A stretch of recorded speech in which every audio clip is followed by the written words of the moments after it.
Hey everyone, how are you all doing? Welcome to my channel. So, today we are gonna see, what if Naruto draws on Kyuubi's power, and gains more than he ever thought possible. The Winter Fox's Power, Harem movie. So before we start, go check out the author of this fanfic, BigCC, link is in the description. Also subscribe if you enjoy the video. Let's start the story. The newly unmasked ninja, her voice full of pain, said, "I am useless, as Zabuza's tool." "Naruto, please pause." To meet the blonde boy's eyes. "Kill me." Naruto stared at her for a moment in disbelief. How can she say that so calmly? How can she want to die? He thought, as he stumbled back in surprise. "Why do you hesitate?" Haku demanded, taking a step forward to close the gap again. "I thought you wanted to be a great ninja." Naruto shook his head. "How can you say that? Do you really believe that's all there is to it?" He yelled.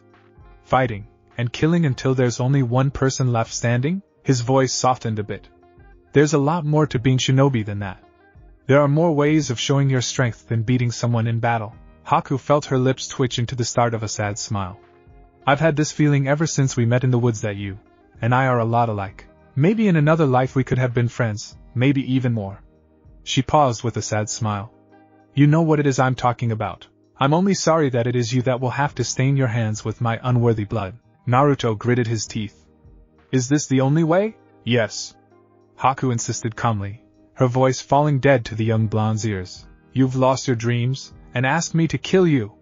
Naruto bowed his head. Both of us are caught in this. As shinobi, the weird thing is that you're right. If we met under different circumstances, we probably would have been friends," the blonde said out loud to receive a small nod of agreement from the girl. Pulling a kunai from the pouch on his leg, Naruto started towards the other, raising his arm, as if for a single slash across the throat. Haku watched him, feeling oddly content. He will become strong. "Naruto, fulfill your own dreams. Protect those that are precious to you." The blonde drew close. "You think I can kill you, Haku, but you don't understand. I won't kill you, not for that man. If I hit you with the flat of the kunai, I can knock you out. That should be enough." He began to swing his arm down. "Your future is death," shouted the voice of Hatake Kakashi. Haku's head snapped up, as the words carried to her. "Zabuza-sama, sorry Naruto, change of plans," Haku yelled, catching the arm, and whirling the unsuspecting boy around. "I'm not ready to die quite yet." She quickly began forming seals with one hand. "I have been foolish. How can I ask for a merciful death, when Zabuza-sama still needs me? My last breath belongs to him." There was a swirl of mist, as Haku disappeared, releasing Naruto from the hold she had had on his arm. Naruto stumbled, and stared dumbstruck at the spot where Haku had been seconds before. Suddenly he felt his body shudder. It felt as if all his energy had suddenly disappeared. "What's happening?" Naruto wondered. "Whatever, it's used up almost all my chakra, and I still have to find Haku." To his surprise, the fog was lifting. He glanced down the bridge and saw, his breath stuck in his throat. Kakashi and Zabuza stood staring each other down. Between them stood the blood-drenched body of Haku. Kakashi-sensei's hand punched through her chest. She jumped in to save Zabuza, Naruto realized. "I never realized what a useful thing I had picked up that time," Zabuza was saying, while hefting his sword back. "He intends to cut through Haku and Kakashi-sensei both." "Haku!" Naruto screamed, watching, as Zabuza's blades swept down. At the last second, Kakashi jumped out of the way, taking Haku's body with him. Dropping to his knees, he laid the girl out on the floor carefully. Quickly, Naruto ran over to them both, and dropped to his knees beside Kakashi. The girl was spitting up blood, and there was a gaping hole right through her lung. "Haku," Naruto murmured. He turned to his sensei. Kakashi had a sad look on his face. "Is she going to live?" Kakashi looked away from the blonde's anxious face. "Stay here, Naruto. This fight is between me and Zabuza." He stood up, and walked past the blonde, though a hand fell on Naruto's shoulder for a second, and squeezed in what was supposed to be a comforting gesture. Naruto turned his gaze on the girl, who looked up at him with happy eyes. "Naruto! Naruto!" Sakura yelled, running over with Tazuna in tow. "You're alright. I'm glad. Is Sasuke with you?" Naruto's face dropped, and he yanked his gaze away from her eager one. Naruto heard her whisper, as if in question, or perhaps realization. He heard her run away down the bridge. Haku looked up at the blonde, whose face was fixed on the ground. "I'm sorry." Naruto turned his gaze onto the girl. "Hey, you ought to be preserving your strength. Don't talk right now," He grabbed one of Haku's hands. The black-haired girl smiled, even, as a sudden wailing cry rose up. It sounded as if Sakura had found Sasuke. Naruto closed his eyes for a second, trying to push back the tears. "You'll see," Haku said, his voice barely a whisper. Naruto opened his eyes to look at him again. "Naruto-kun remembers that I died fulfilling my purpose. It was an honor." The girl trailed off. Around Naruto things slowed to a stop. The hand he held was cold. "Haku-chan," he murmured, as the girl's eyes slid shut, and her chest stopped rising. "Haku!" he yelled. Red fiery chakra spilled over his hands, bathing Haku's body in its glow. Time for Naruto seemed to stop, and go black. "Do you want to save her, Kit?" Kyuubi asked. Naruto's vision returned, and he found himself before a huge iron gate with a piece of paper holding it shut. The word seal is written on it. Looking further into the cage, he could see 2 crimson eyes. "You can't save her," Naruto yelled back. "Heal her now." "I can save her, but to do so she will have to become your mate," Kyuubi replied. Naruto listened quietly. "You will also have to tear part of the seal off."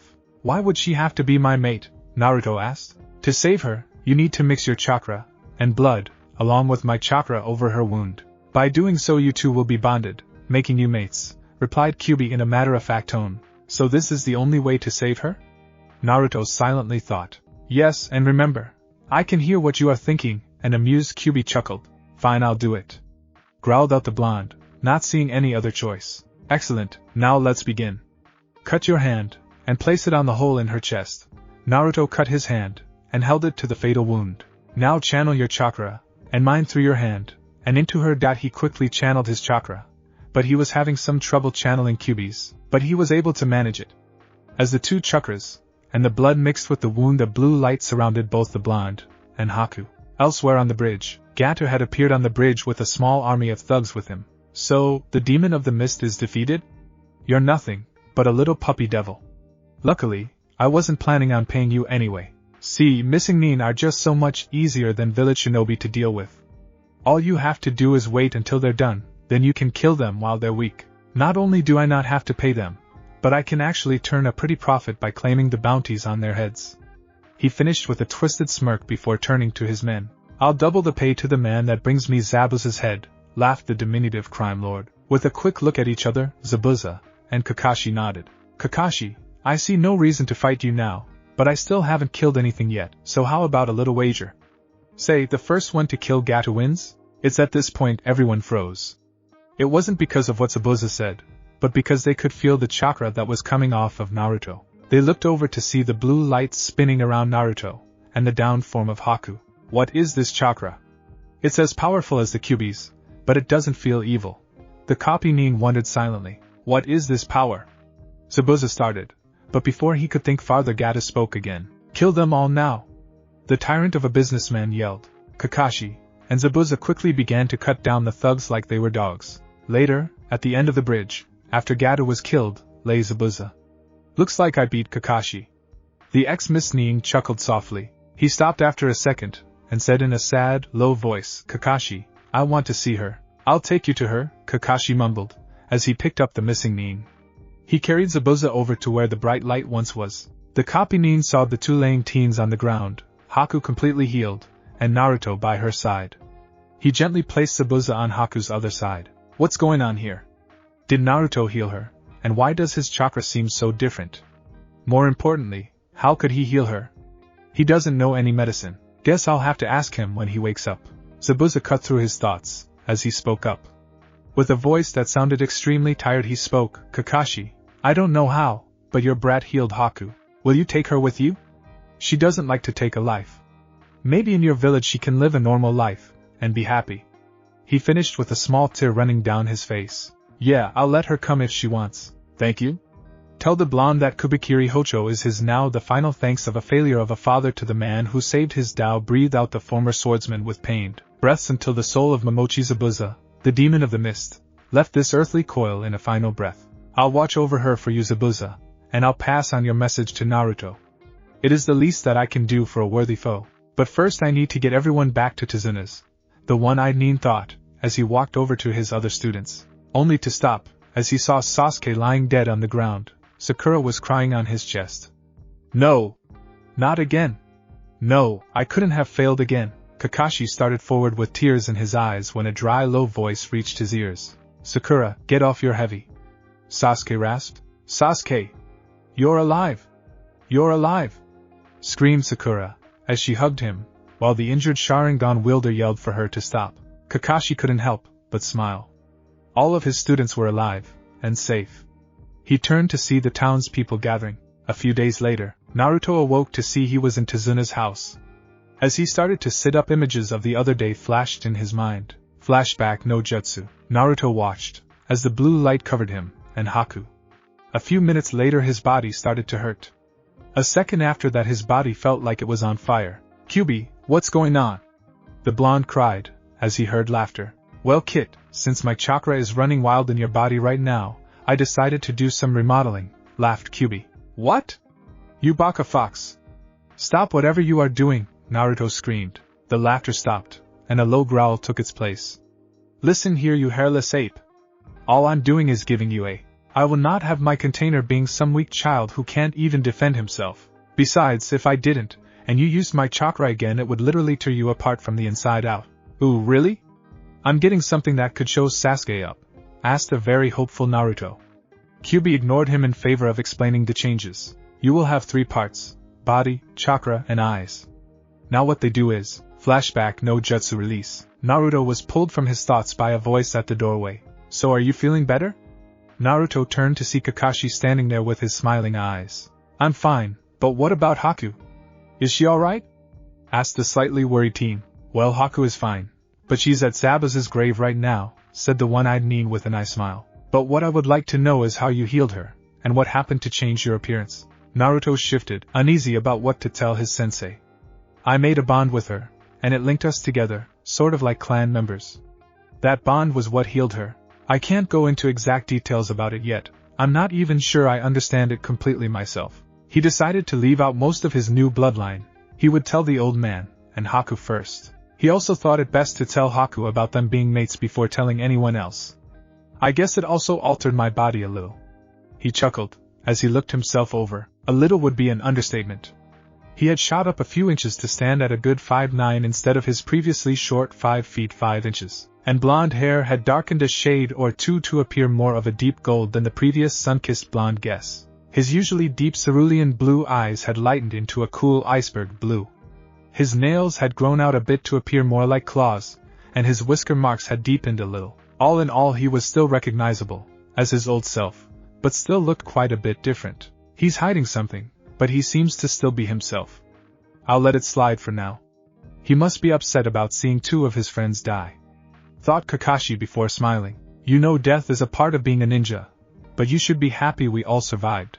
"I know, and I am. I just need to talk to Haku now," replied the blonde, as he left. Kakashi sat down wondering what he could do for his student. It must be tough, thinking he lost a teammate, and then a friend. Which brings up another question: when did they become friends? Elsewhere, a few moments later, Naruto walked up to the girl who was sitting in front of a grave, Kubikiri Hakursting against the headstone. "I'm sorry for Zabuza's death. I wish there was something I could have done to prevent it," he said softly before sitting down beside her. The two just sat in silence for a couple minutes until Haku began to sob. "I should have died by his side," she sobbed out. "Why couldn't I just die?" she cried, her voice filled with misery. She suddenly felt Naruto wrap his arms around her and pull her into his chest, whispering gently to her, "I'm sorry, but I was greedy. I didn't want you to leave me. You're the first person who understood what it was like to be hated for something you couldn't control. I just didn't want to be alone again." As he finished, she felt a tear fall on the side of her face. As she looked up at him, she saw tears slowly leaking out of those beautiful blue eyes. He spoke softly, "I want you to come back with me. I want you to be my friend, to walk by my side. I want you to stay with me." He felt her hands gently cup his cheeks, and wipe away the tears that had begun to fall. "We two are so very alike. We both live with the pain of our pasts, and a burden we never asked to bear," she whispered, as she gently pulled him into a hug. "I would like to be with you, as well. I'd like to return to your village by your side." They sat there just enjoying the warm embrace for hours, feeling the warm comfort shared by just being so close to another person. As night began to fall, the two decided to go back to the house to eat and get some sleep. As they walked and they heard the banshee scream at them, "Naruto baka. Where have you been? You just wake up and go missing all day with her, pointing at Haku with a look of disgust. For the first time in recorded history, Naruto got angry at Sakura, his longtime crush. Memories flew through his mind, as he remembered all the times he'd shown the girl kindness only to receive pain and insults as his only thanks. He then thought of Haku, the kind, beautiful girl who had shown him true friendship and compassion. It was at that moment his crush died, and he growled out, "Sakura, why don't you just shut up for once in your life? As to where I was, and who I was with, that is none of your damned concern." He finished, and walked past the shocked Sakura. As he sat at the table he saw Kakashi hadn't looked up from his book, and Sasuke was glaring at Haku. "What's your problem?" growled out the blonde. "We should kill her, she's the enemy," snapped a rather angry Sasuke. "Yes, she tried to kill Sasuke, she shouldn't be here," came the faithful tip of his bubblegum-haired fangirl. "You're just angry, team, because she beat you in a fight," snarled out Naruto. "And if you even think about laying a single hand on Haku, I'll personally rip those damn eyes you're so proud of out of your head," finished the blonde with an audible snarl, getting a shocked look from both his fellow genin. Meanwhile, Kakashi smiled softly behind his book, glad to see that the blonde understood what it meant to protect those he cared for. While he didn't particularly like seeing the young genin fight, he understood that friction like this was necessary and natural, though the level right now was a bit higher than normal, and hoped that it would simply die down with more experience. But for now, he had to side with his blonde student. The girl was a friend, and, as he taught them on their first day, those who abandon their friends are less than trash. "You can't talk to Sasuke-kun like Naruto baka!" shrieked out the enraged fangirl, as she tried to bop the annoying blonde on the head like she usually did whenever he said anything she didn't like. She knew that the baka had a crush on her, and wouldn't dream of doing anything in response. But this time she was dead wrong. Naruto grabbed the incoming fist with his hand, and turned icy blue eyes onto the shocked Haruno. "Listen well, Haruno," he growled out, scaring the pink-haired fangirl. "If you ever, and I mean ever, try something like that again, don't be surprised if I hit back." He finished with a glare that nearly caused Sakura to piss herself. "What the hell just happened?" thought a shocked Sakura. "Naruto baka isn't supposed to call me by my last name, and he certainly isn't supposed to threaten me. He's supposed to be my servant, my fanba, my little lost puppy who should be grateful to just be in my presence. What the hell did that ice witch do to my puppy?" By this point Kakashi had put his book down, deciding to stop the argument before anything serious happened. Haku and Zabuza stopped being the enemy when Gato tried to kill them. In the ninja world, any enemy one day can be an ally the next. You all should remember that, finished the silver-haired in a serious tone, before he started reading his book again, giggling every now and then. The rest of the night went by quietly with Sasuke brooding, Sakura fawning over Sasuke while occasionally tossing a glare at Naruto and Haku, Kakashi reading his book, and Naruto and Haku making small talk. After a while they all went to bed, as they still had nearly a month till the bridge would be finished. As Naruto fell to sleep he found himself in front of Kyuubi's cage. "Well kid, we have something to talk about. First you need to tell your mate about everything from my presence, to your bloodline, to her being your mate. Second, when you get back to your village don't put your mask on, you will also be a weak fool if you do. Also you need someone to teach you taijutsu, something strong, something that can break bones, and I also want you to start to work with the sword. Find a master to teach you both. The Hokage should be able to help you find one. Now I'm still tired from healing your mate, and giving you your bloodline. You should probably spend the rest of the time here with your mate so she can show you how to use your new ice abilities." Before Naruto could reply he was thrown from his mindscape into a nice dream about him, Haku, and Hinata going for a walk around the park. The next morning, Naruto awoke the next morning mumbling about Baka Foxes telling him what to do, and weird dreams. Why would even have a dream about Hinata? I mean, sure, she's liked me for a long time, and I've grown to like her. But what would the village do if she was with me? And besides, Haku is my mate. I can't have them both. I don't think either would be happy about it. As he was running through his thoughts he heard laughter in his mind. "Kid, why not just take them both, as your mates? You know demons take more than a single mate. As for Haku not being happy about you having another, we both have seen how she looks at Tsunami. No, I think she'll be fine with you having another mate or two, as long as you love them. Hinata loves you, and you love her. But first you need to grow strong to be with the ones you love. But there's no way for me to be with them both. Humans only can have one mate, and even with the villagers telling me I'm a demon, I'm not." responded the blonde. "Well, you are right, and you are wrong. To my understanding of the hidden villages, people with new bloodlines can have more than one mate. Something called the Clan Restoration Act or something like that. As for you not being a demon, you're mostly right, but also partially wrong. You aren't a demon, but, thanks to your new bloodline, you're as close to being an ice demon as a human can be, while still being human. Great, that will make the villagers so happy. They finally get to be right about me being a demon. Well, partly right anyway. The blonde laughed sarcastically before letting out a long mental sigh. Well, at least I might be able to be with Haku and Hinata, as long as they're both okay with it. Hey, wait a minute.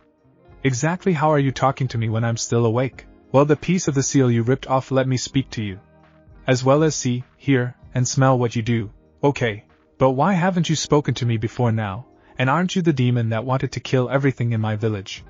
Why exactly are you helping me anyway? I haven't spoken before now because I was recovering from helping you save your mate. Do you know how much energy it takes to heal someone near death, and then absorb, and remake a bloodline?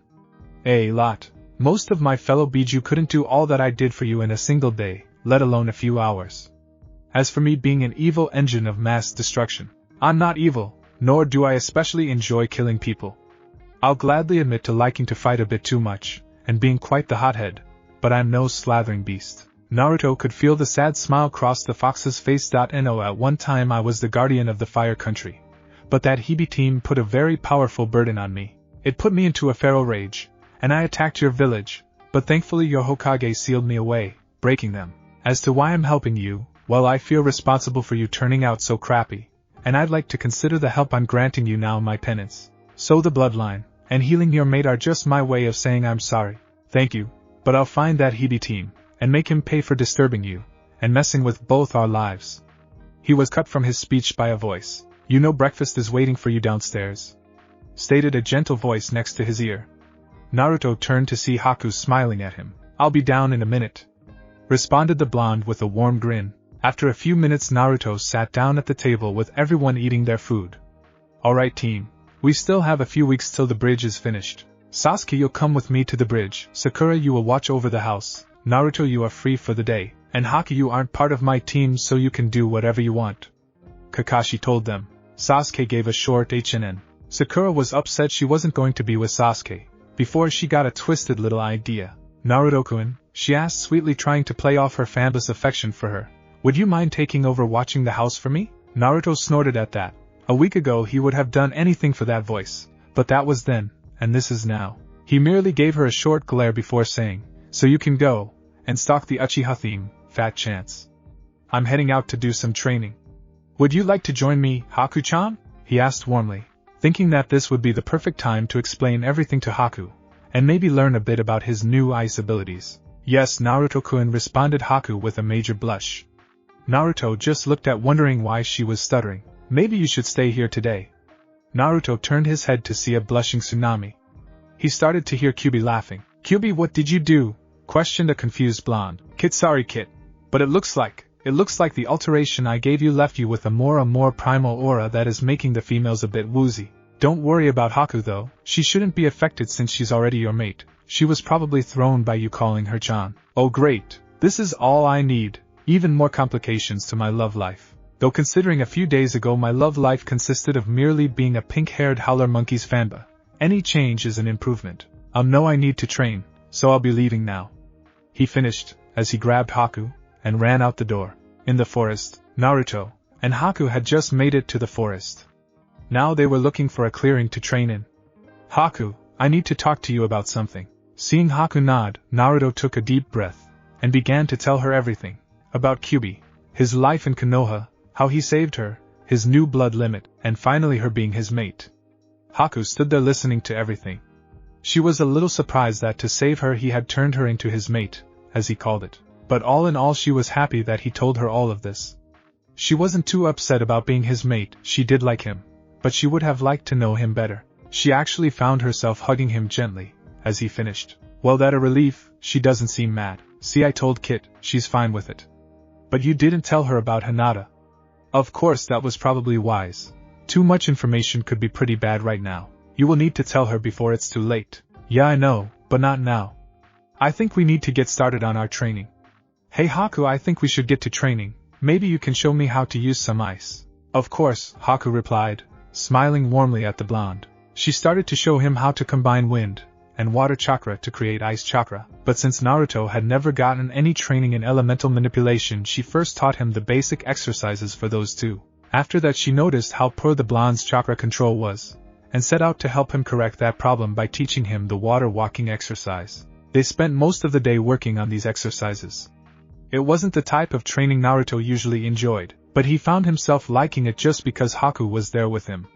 Both decided that Naruto was going to need some intensive training in order to improve. Back at Tazuna's, later that evening, when they got back, everyone was sitting at the table about to eat dinner. They sit down quietly. Most of the dinner went by quietly, with Tsunami and Sakura looking at Naruto once in a while, and have light blushes on their faces. Haku was glaring at Sakura, angry that the pink-haired girl who had mistreated Naruto was looking at him like that. Naruto decided to break the silence. "Ano Kakashi-sensei, we don't have anything really important to do until the bridge is done, do we?" "Well, no, not until the bridge is finished in about another 3 or 4 weeks. "Why do you ask?"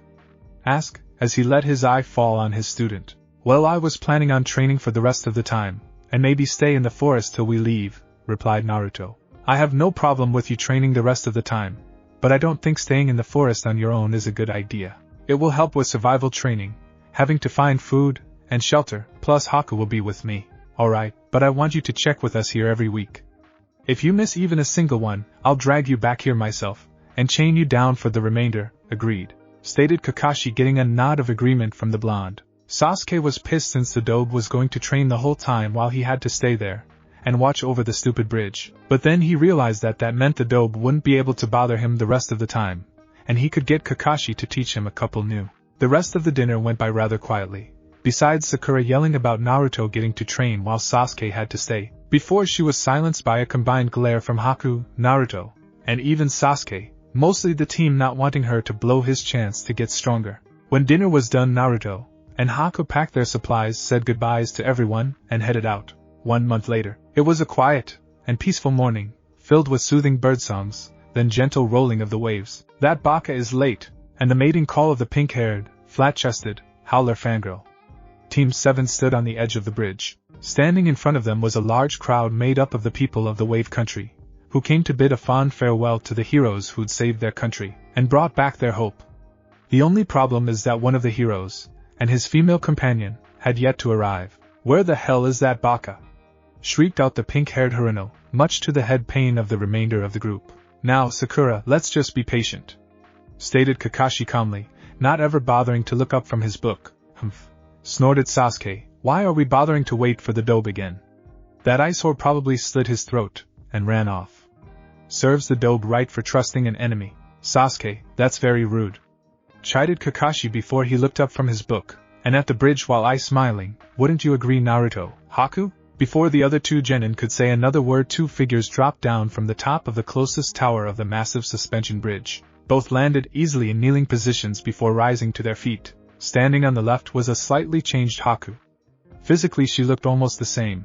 The only difference was that her black hair, which was still tied into a loose bun along the back, was now being held in place by a number of needles instead of the cloth she formerly wore. Her clothing also seemed to have gone through some minor changes.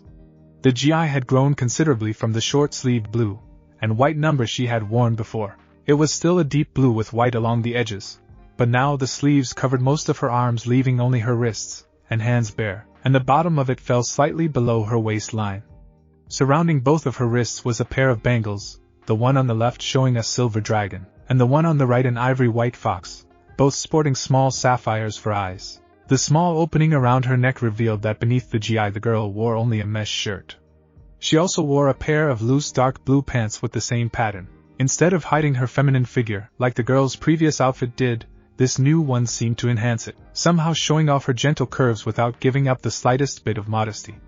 The girl also carried a sword across her back. It had a long, slim, and straight blade, with an ivory white hilt, and pommel showing against the dark material of the sheath, and attached to the hilt was a pure white tassel. And, for the exact image, look up Giant on Wikipedia or Google it, and add appropriate coloring. Standing to the right was the newly altered form of our hero, Naruto Uzumaki. Where Haku's appearance had only gone through some slight alterations, the blonde was nearly unrecognizable. The blonde's former sun-kissed bedhead had been replaced with a, still spiky, but more managed, head of golden blonde hair ending in a short, spiky ponytail.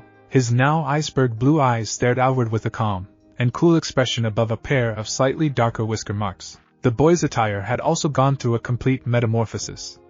If the old Naruto had loved orange, this new one lived for the color blue. He wore a deep blue jacket with a light blue Chinese dragon design coiling around it with a pair of prominent fins protruding from the shoulders, and gold and black marking its edges. Beneath his jacket was an iron mesh shirt, and a pair of blue, fingerless leather gloves covered his hand, while still showing the prominent, claw-like fingernails.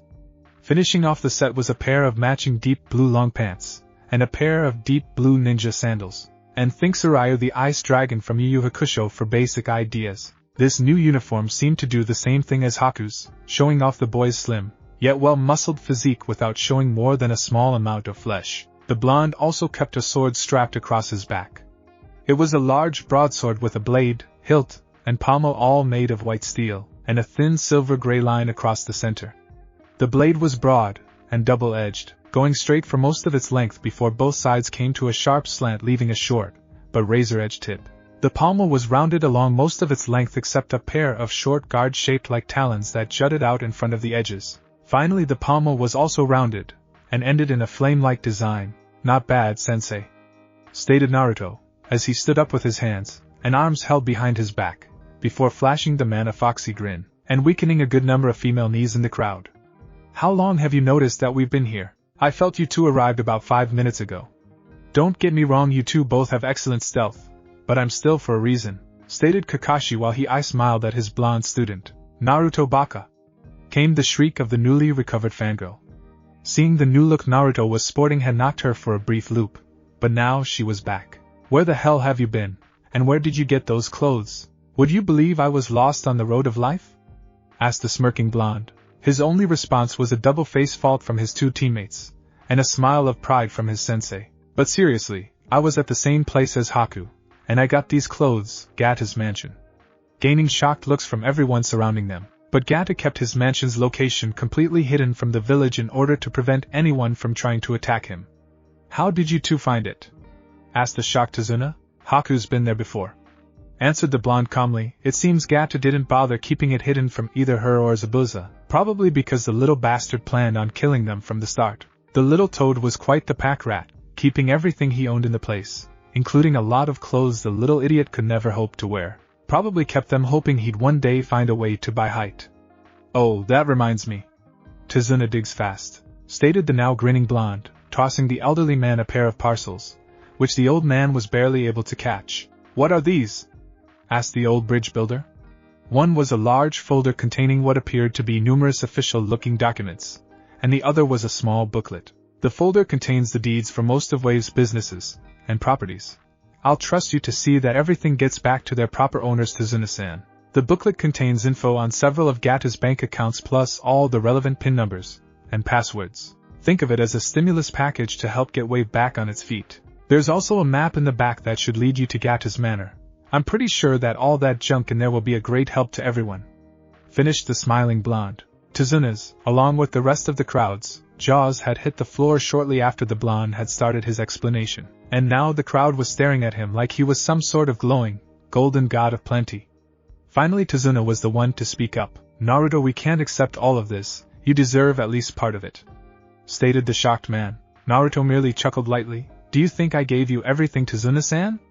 I may be a nice guy, but I'm no saint.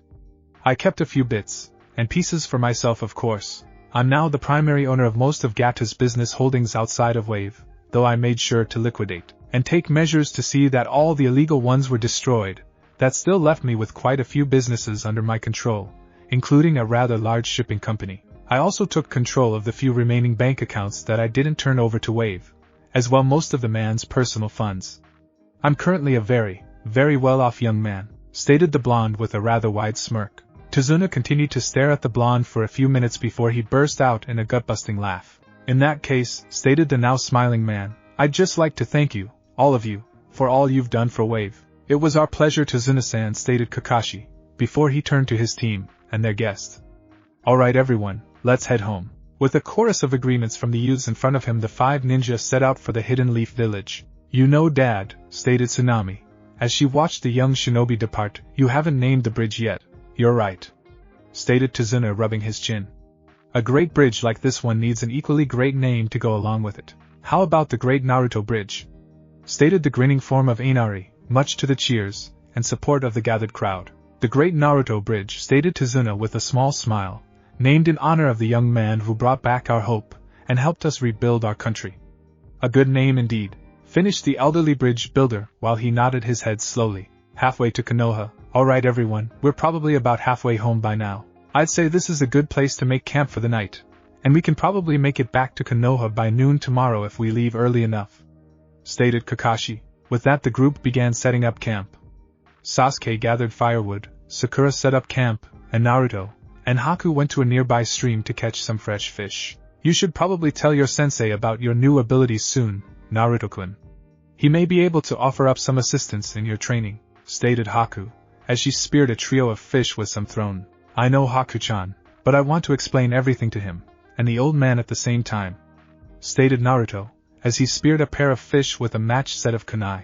Plus, every time I've tried to ask for some extra help from him before, but he's always had this regretful look in his eye while saying he can't. I've even seen him and Sasuke doing some after-session sparring and training. I don't think he wants to, but he acts like he's got no choice. I think someone's ordered him to focus his training on Sasuke team, but why don't we hear it from the horse's mouth? Hey Kakashi-sensei, he said before turning to the tree line. Kakashi stepped out of the trees a minute later. You caught me, it seems. You weren't exactly trying to stay hidden, sensei, responded Naruto. So am I right or am I wrong? Sadly you're right, stated a now glum Kakashi. The council gave me specific orders to focus my training efforts on Sasuke. I refused at first, but they threatened certain interests of mine if I didn't cooperate, finished the silver-haired Nin after a brief pause. I won't ask about these interests of yours, sensei, if you agree to wait until we report to the Hokage to ask me about the new abilities Haku-chan mentioned, stated Naruto. Fair enough, agreed the elder Jounin. You do know the council is going to try and force you to hand over most of the stuff you seized from Gato, right?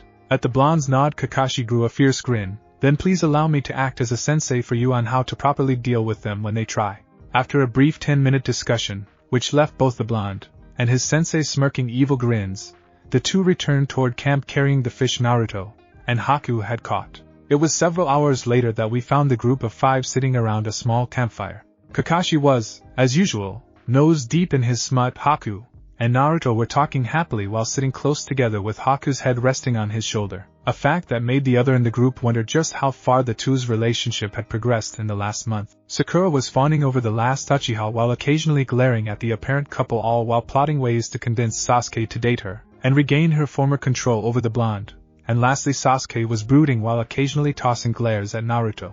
Finally getting tired of the glares his emo of a teammate kept sending him, the blonde locked eyes with Sasuke and asked, "Is there something you have to say?" In a calm, icy voice. "What did you do over the month's training?" growled out the last Uchiha.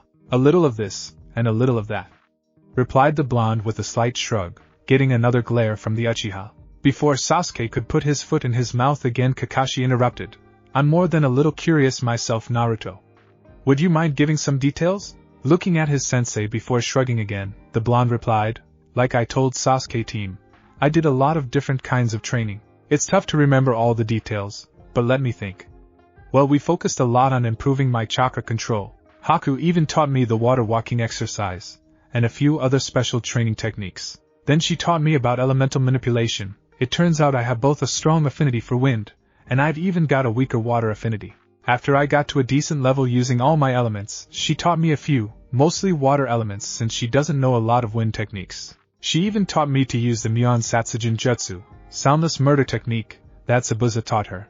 We also did a lot of physical conditioning, mostly focusing on improving my speed and power. Oh yeah, both Haku and I did a lot of training to improve our way of keeping Zabuza's memory alive, especially since I now carry his blade," finished the blonde.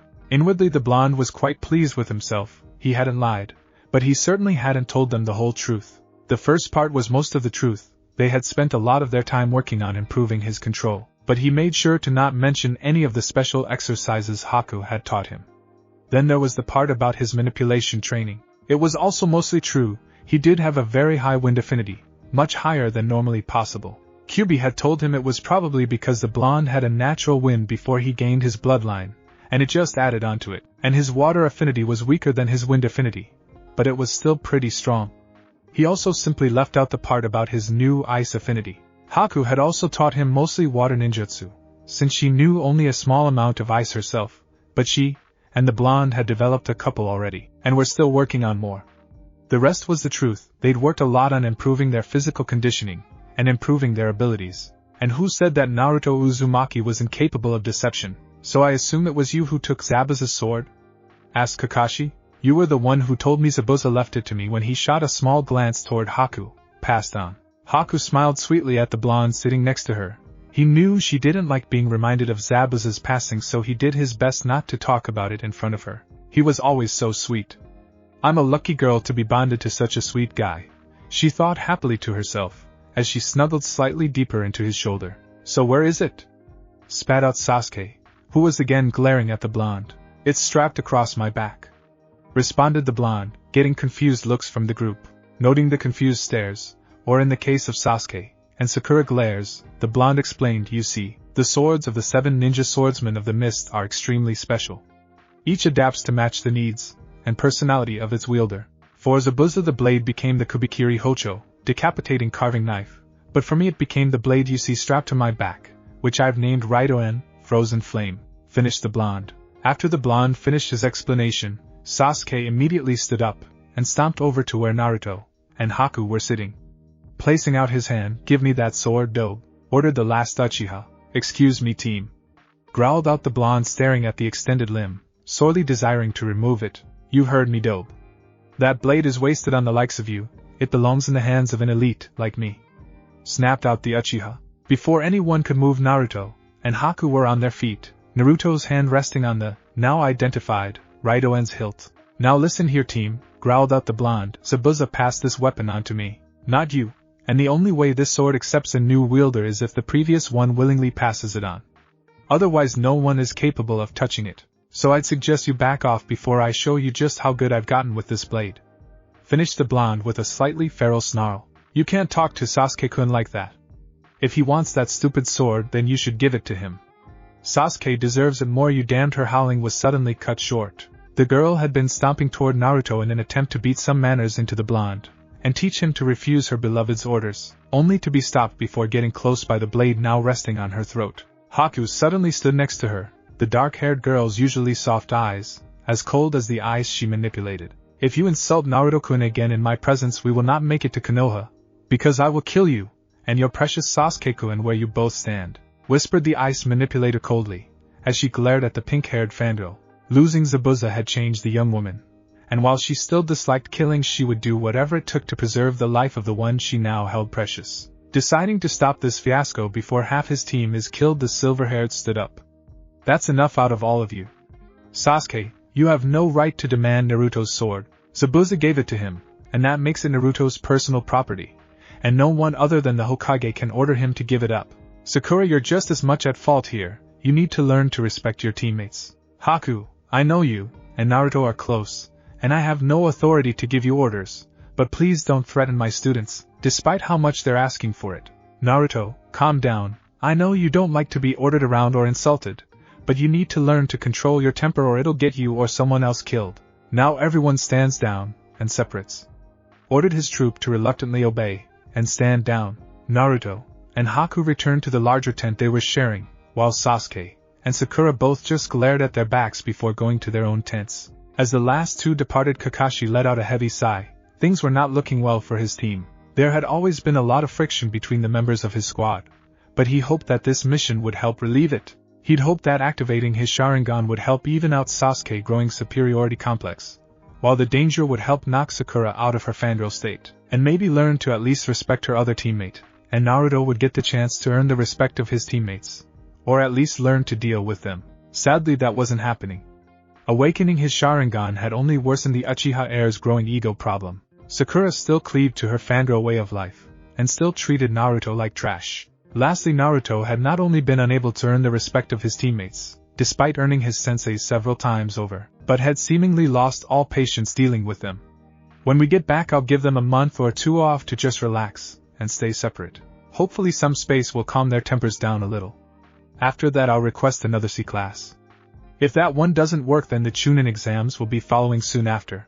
Even if that doesn't force those three into acting like a team, then I'll have no choice but to ask the Hokage to reassign the squad. But if that happens, I won't be able to protect Naruto any further from the council's attempts to get Naruto killed. Hopefully, if worse comes to worse, and I can't get those three to cooperate, Hokage-sama will be able to put him on a squad that can look out for him. But then I'll still be stuck teaching Mr. Arrogant. Kakashi merely sighed, as his mind filled with so many thoughts and questions. It was going to be a long night. The next day, Team 7 and guests had woken up early the next morning to head out and reach Konoha before noon, both breaking down camp and the trip itself were made in a near complete and tense silence. Last night's incident had put a very large strain on the group's already fragile relationship, and Kakashi was pretty sure that the slightest spark would set either side off, and half his team would be dead while the other half would be forced to become missing nin. That was not an option the one I liked, so he pushed his group to their limits in prepping the camp and moving out, hoping that the increased pace and strain would keep them busy enough that any fights or arguments wouldn't even have a chance to start, and perhaps even get the young genin to forget their animosity for a time. It had worked, mostly. The group hadn't erupted into any fighting, but the animosity was still there. The little group was now deeply cemented into two camps. First was Camp Sasuke, made up of said Uchiha and his loyal fangirl. The two didn't actually cooperate or even act as a camp. It was mostly just Sakura following Sasuke around and constantly agreeing with him, while the Uchiha mostly glared at Naruto and Haku. Then there was Camp Naruto, containing Naruto and Haku. The two of them mostly ignored the other two and spoke quietly to each other. Naruto and Haku seemed to be dealing with the increased pace much better than the other two. In fact, both seemed hardly affected by it. This didn't surprise Kakashi too much. Naruto had always had incredible stamina, and Haku was a highly skilled shinobi raised and trained by one of the 7 swordsmen. Sasuke was also keeping up nicely, though it was taking him a lot more effort to do so, and Sakura, well, let's just say fangirls were not known for their endurance, or their skills, or their devotion to training, or anything else aside from their love of dieting. Thanks to their increased pace, the small team had reached Konoha ahead of schedule, arriving at the main gates just as the newly risen sun began to reach its zenith. As the group of 4 stopped just short of the gates, one could see the effects the high-endurance run had had on them. Kakashi and Naruto both barely looked affected. Haku's only sign of exertion was a slight tint of pink on her cheeks, and some slight laboring in her breath. Sasuke appeared winded, and was taking deep breaths in order to regain his lost wind, and Sakura was on her knees, gasping for air. After letting his group recover their breath for a moment, Kakashi approached the gate with his team, and Haku following close behind, and Sakura's labored breathing still audible in the background. Sitting on a pair of chairs in the small check-in station was a pair of Chunin. The one on the left wore his 8 like a bandana, covering most of the top of his head, and allowing a good deal of well-combed, dull brown hair to fall down to frame his face and cover his right eye. The other wore his 8 as a headband, but most of it, except the metal headguard, was covered by a spiky mess of black hair. He also had a large bandage covering a good portion of his nose and wrapping around his head. Naruto grinned at the two. They were Izumo and Kotetsu. The pair had always been on the short list of ninja that had treated him decently, and the blonde had always enjoyed leading the two on chases throughout the village after his pranks. It had actually become a bit of a game between the three, with the pair constantly betting the blonde meals at Ichiraku's that they could beat their previous records at capturing him. Naruto couldn't help but chuckle at the memory. The two had paid for a good portion of his meals, and given the blonde a couple of much-needed friends during his rather unhappy childhood. The blonde saw those two as a bizarre cross between friendly big brothers and the dopey cousins that always made you laugh. Team 7 reporting back from a successful C-rank escort and protection mission, stated Kakashi, giving the two a quick salute, with his nose still buried in his book. Glad to have you back, stated Kotetsu with a small grin before looking around with a rather confused expression. Hey, where's Naruto? Hope nothing happened to the little pain in the ass? Asked the good-naturedly. Yeah, this place would be way too dull without him around, and we'd never get to beat Irika at catching the little bastard, stated a slightly worried Izumo. Glad to know you two care so much, but I'm standing right here, drawled out our blonde hero. Both of the Chunin's attention was instantly fixed on the blonde. He'd grown by at least half a foot, his hair had darkened a few shades, and had grown a bit longer, and become more controlled. His eyes had lightened from a deep cerulean to an icy shade of blue, his whisker marks were deeper, and he'd put on a bit more muscle, but the kid was still recognizable as their young friend. What had really thrown the two off was the lack of any orange on the blonde's body. A Naruto without orange was an almost unthinkable thing to anyone who'd ever seen or known the kid. Naruto? They questioned simultaneously. The one, the only, and the original. Answered the blonde, flashing the two a foxy smirk/grin. That settled the matter for the two. No one could pull off that grin, but Naruto. Hell, they were pretty sure the blonde had a copyright on it. Damn kid. What the hell happened to you? Asked Izumo. Long story. Stated the blonde. Meet me at Ichiraku's tonight, and I'll explain everything. You'd better grab Iruka-sensei too. I think he'll want to hear this, as well. Sure thing. Answered Kotetsu. We'll even treat you tonight, our way of saying congrats on your first C rank. Grinned out the older man. Much appreciated. Agreed the blonde before he set out with the rest of his group to give the Hokage their report. Why do I have the feeling we're going to need a large jug of sake after this one? Asked Kotetsu. Because it involves Naruto. Answered Izumo before letting out a bizarre cross between a sigh and a chuckle. A short time later, Hokage's office. Hiruzen Sarutobi was currently facing the greatest evil that any man, shinobi, or kage could ever dare to face. This evil was nearly unkillable, an endless swarm of pain and misery that, as soon as one part fell, two more sprang back to take its place. Yes, the third was now facing down that unspeakable evil known only as paperwork. As the third began to contemplate killing the beast, at least temporarily, by using a few of his favorite fire to incinerate the entire tower, the voice of his secretary came buzzing through the small intercom resting on his desk. Sir, Team Kakashi has arrived to give their report on the wave mission.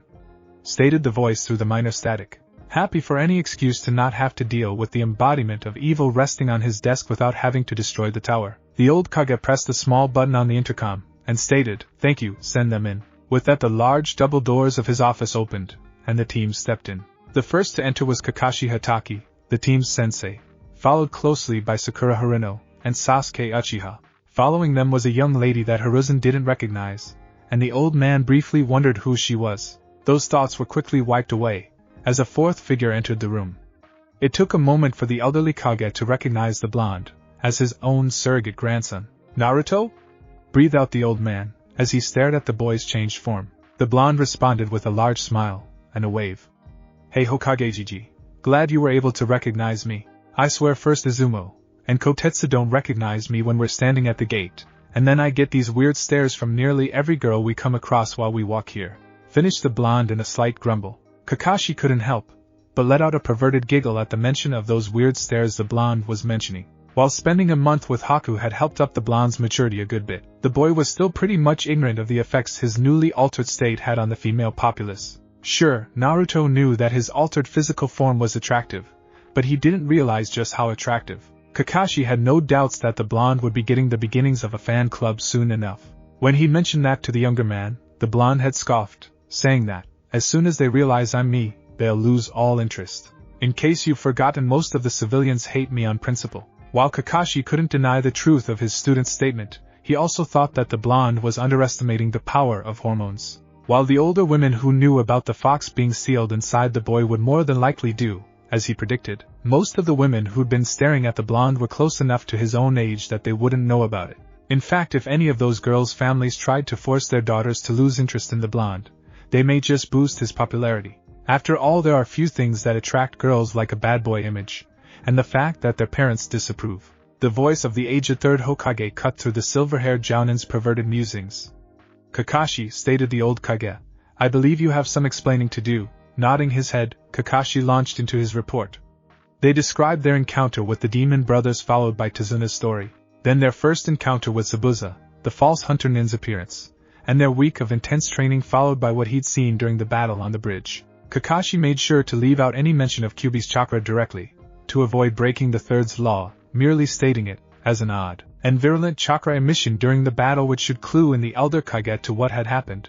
As Kakashi finished his report, both he and Sarutobi looked at Naruto expectantly. The blonde closed his eyes and answered, I'd like to explain exactly what happened privately, if you don't mind, Hokage-sama, stated the blonde respectfully, after casting a look at his two teammates while emphasizing the word privately. That was a clear sign to both the elderly Sandaime and Kakashi. The boy only spoke with any sort of decorum or respect when the matter involved was serious. You can't do that.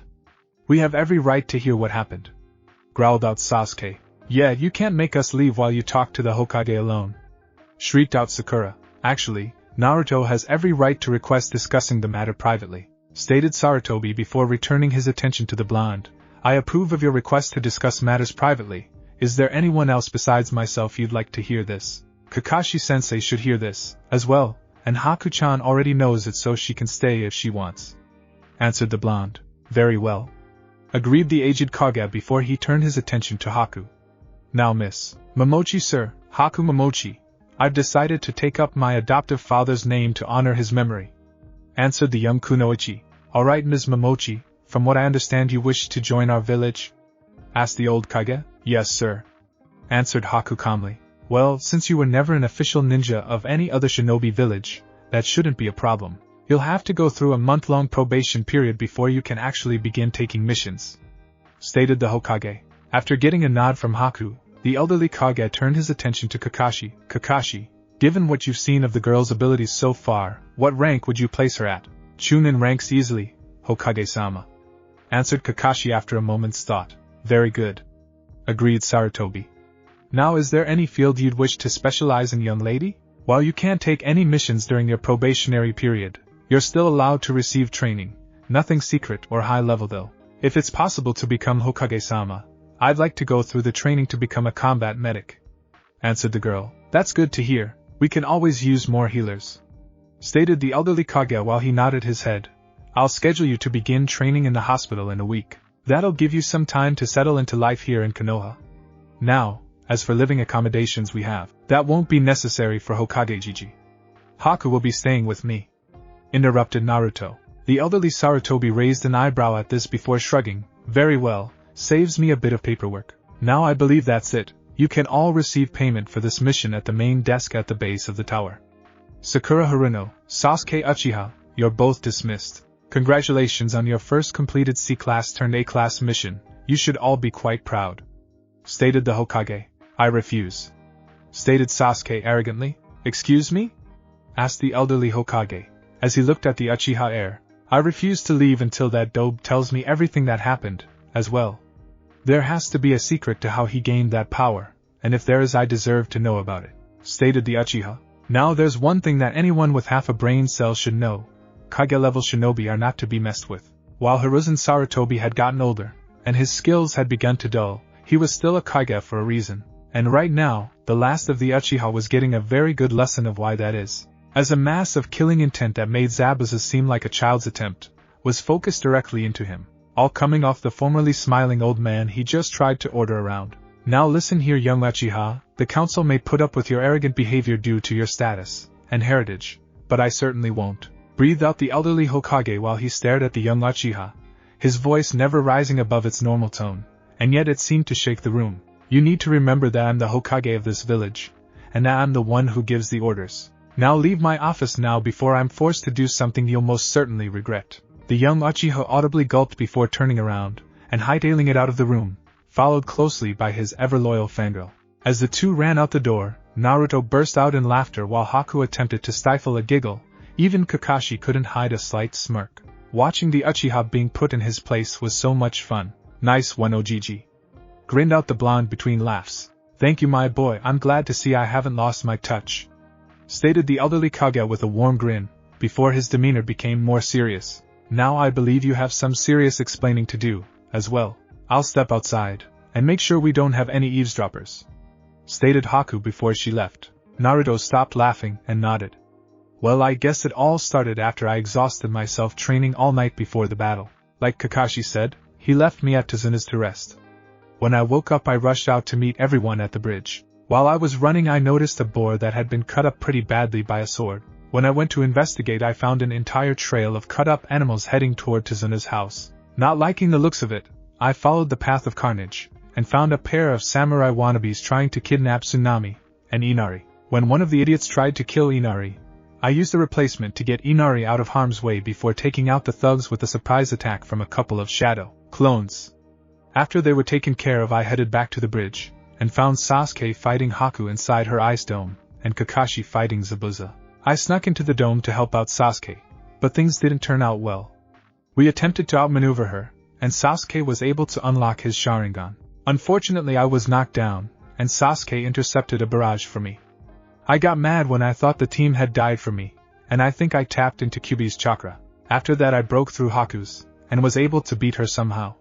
When I destroyed her mask I realized where I'd met her before, and stopped before I killed her. After that she begged me to kill her, and I refused. Instead I tried to knock her out with a well-placed blow to the side of the head, but before I did she realized Zabuza was in danger. After she realized that, she stopped my attack, and used Shunshin to get to his location, and intercepted Kakashi's attack, and I ran after her. Then I saw her with Kakashi's arm sticking out of her chest, and she was dying. When I realized that I wanted to do anything I could to save her because she went through the same stuff I went through. That's when Kyuubi told me how to save her. You spoke to Kyuubi? Exclaimed the Hokage. Naruto, what were you thinking? Like I said, OGG, I was desperate. Haku's the first person I've ever met who understood what it was like to be hated for something she couldn't control. I didn't want to lose her. I couldn't lose her! Exclaimed the blonde. The old Hokage settled down into his chair, stroking his small beard. It was true, despite all his efforts Naruto had grown up alone, isolated, and hated for something he couldn't control. It only made sense that he'd latch onto someone who'd gone through similar experiences. The old Kage looked toward Kakashi, and found the younger man had an unreadable expression on his face. Taking a long puff from his pipe the old Hokage spoke up in a comforting tone. I understand, Naruto. Now continue with your story. Naruto took a deep breath, and continued. Well, the fox told me that in order to save Haku I'd have to bond with her, and take her as my mate, stated the blonde, getting raised eyebrows from the two older shinobi in the room, and a blush from the kunoichi. I cut my hand with a kunai, and placed it over the wound in her chest. Then I used both mine, and Kyuubi's chakra to mix with hers, which linked us, as mates. After that I passed out, and the fox and I talked. You two talked? Stated a shocked Kakashi. Naruto, I can understand listening to the fox in a moment of desperation to save Haku, but that creature is responsible for nearly destroying our village. But that wasn't his fault! Exclaimed Naruto. Getting a look of confusion from both Kakashi and the Hokage, the blonde continued. The fox told me that he was attacked by some pale guy who reeked of snakes. That Hibitine put some weirdness on him that sent him into a rage, and forced him to attack the village. Both Kakashi and Sarutobi exchanged a look. A pale man who smelled of snakes described only one person, and that man would certainly have both the means and the motive to use such a measure to attack the leaf. Deciding to clarify to make sure, the elder Kage asked the younger blonde, Naruto, did this man, the one Kyuubi described, have black hair and yellow eyes? The blonde got a distant look in his eyes for a moment, and both men realized he was talking to Kyuubi. When the blonde's eyes returned to normal, the boy nodded. Yeah, he did. How did you know? Asked the blonde. Letting out a heavy sigh, the Hokage explained, Naruto, the man you just described is an old enemy of Konoha, Orochimaru, the snake Sannin, and one of the deadliest ninja Konoha has ever produced. If he is involved, then it gives great credence to the fox's story. But I must ask you, why do you trust the fox? You, more than anyone else, have a reason to hate it. Naruto let out a deep sigh. Because, ever since I've met him, Kyuubi's done nothing but try to help me. He helped me save Haku-chan, and even gave me a bloodline. A bloodline? Shouted out both the Kage and Kakashi. Yeah, that's the reason my body changed. Guess I should have mentioned that sooner. Stated the grinning blonde while he rubbed the back of his head. Sarutobi let out a deep sigh before returning his attention to Naruto. Given what you've told us so far, I think we can trust that the fox is telling the truth, but I want you to be careful when communicating with the creature. We still don't know its full motives yet. I assume it can hear me? Yeah, Kyuubi can hear, see, smell, and feel everything I do. The blonde explained before cocking his head to the side. Oh, and Kyuubi prefers to be called he or by his title instead of being referred to as it. The old Kage nodded his head. Very well. Then I'll simply tell you this, Kyuubi. I don't trust you, but we have a common enemy in Orochimaru, and a common goal in keeping Naruto safe, so I hope we can work together. Naruto tilted his head again before responding. Kyuubi says he understands, and while he's not particularly fond of humans in general, he realizes his fate and mine are tied together for as long as I live, and that means, as long as I'm loyal he's loyal, so he'll work with us. That's fine. Now about this bloodline of yours, what does it do? Asked the elderly Kage. Naruto took a breath, and began to explain. My bloodline has 3 key parts, body, chakra, and eyes, stated the blonde, and getting widened eyes from both the Hokage and his sensei. Most bloodlines only affect one of those areas, and the blonde's bloodline affected all 3. The body part alters my body, making it a lot stronger and more durable, increasing my strength, speed, and endurance. It also reinforces my chakra network, making it a lot stronger and harder to affect. It also boosts my healing rate, senses, and pain tolerance. I'm also pretty much immune to the effects of extreme cold. Hypothermia, frostbite, and all that stuff doesn't affect me, and I can't really feel cold anymore either. I could walk around naked in a blizzard, and I wouldn't even notice or even risk catching a cold. There's also a few other unique tricks, like my claws. Getting a look from both again, the blonde held up one of his hands, and channeled some chakra into it. In an instant the fingers buckled, and the nails grew, and lengthened into a set of razor-sharp claws. After releasing the chakra his fingers returned to normal, and the blonde continued, besides being useful in a fight, and for cutting stuff, they're also helpful if I need to climb without using chakra. Same trick works on my toes too. The chakra part is actually a copy of Haku's bloodline. I can mix water and air to create ice-based chakra. Finally, when I activate my eyes, I can track movements in the same way as the Sharingan, allowing me to predict my opponent's movements. My eyes are also capable of seeing through any visible impediment, like smoke, gas, leaves, dust, or weather like heavy rain or snow. If it blocks my vision, my eyes can now see through it. It also makes it a lot harder for me to trick using. I'm not immune to them, but I can see through them a lot easier. As the blonde came to a halt, both of the elder shinobi stared for a moment. Finally the Hokage spoke up. It seems that your bloodline makes you a perfect being for living or fighting in extremely cold environments. He started calmly. Naruto shrugged and stated, the fox said that my bloodline made me as close to an ice demon as a human could get. Oh, there's 3 other parts that Kyuubi said weren't connected to the 3 main parts. Getting a nod to continue, the blonde started again. Well, first off, I give off a primal aura that tends to make most females a little weak in the knees. Getting perverted grins and giggles from both older men in the room. Sighing and sweat dropping, the blonde asked, Kami, are all adults perverts? The blonde actually face-faulted when he got a simultaneous yes from both older men before muttering a string of curses under his breath, as he rose back to his feet. The second part allows me to communicate with foxes and other canines. Continued the blonde, getting more nods from both. That wasn't surprising given Kyuubi's nature. Lastly, I can control and suppress demonic chakra to the point that I can control lesser demons, and even suppress the Biju to a certain extent. Finished the blonde, getting slightly raised eyebrows from both. Kyuubi thinks that it's because of his place as the king of demons and leader of the Biju, answered the blonde. After a moment's thought, the old Hokage returned his attention to Naruto. Thank you for all the information, Naruto. Given the level of what you've told us, I'm going to have to make an announcement at the council meeting tomorrow. If everything goes well, you should be given the right to start your own clan. Would you like that? That sounds cool, Ogigi, stated the grinning blonde. Excellent. For now, take Haku home, and I want both of you back here at noon tomorrow. That'll give us some time to prepare for the council meeting. After giving the old Kage a nod, and then a quick salute, the blonde turned and left. As Naruto and Haku left the building, the old Hokage turned his attention to Kakashi. The silver-haired suddenly asked, that last ability, it sounded like a stronger version of the first's. Do you think the two are related? Knowing who his father is, it's entirely possible. Kyuubi's status and abilities are probably boosting it to a much stronger level. Guess that's one of the boons to having the king of demons sealed inside you. The next morning, Naruto awoke quite gently the next morning, which was unusual in and of itself. Usually the blonde awoke in a nest of twisted limbs and tossed sheets, his energetic nature committed to keep him moving even while he slept. But this morning the blonde awoke softly, still beneath the comforter of his bed with his head nestled between 2 extremely soft pillows. Finding himself not wanting to leave the warm embrace, the blonde snuggled his head deeper into his soft headrests, eliciting a soft moan from the pillows. Wait a minute, reasoned the blonde, still half asleep mind, pillows don't moan. That thought brought Naruto's mind to, at least, a semblance of wakefulness. Eyes still closed, the blonde felt around with his other senses. He soon found that both his arms were wrapped around something large and warm, and were holding it quite close against his body, while he felt a third arm slung over his own neck. Taking a brief sniff of the air, he was instantly bathed in the scent of fresh snow and herbs. His ears were picking up several unusual sounds, a soft, steady thumping coming from beneath his pillows, and the gentle sound of soft breathing that was not his own. Oh shit, was the blonde's first thought, as he opened his eyes.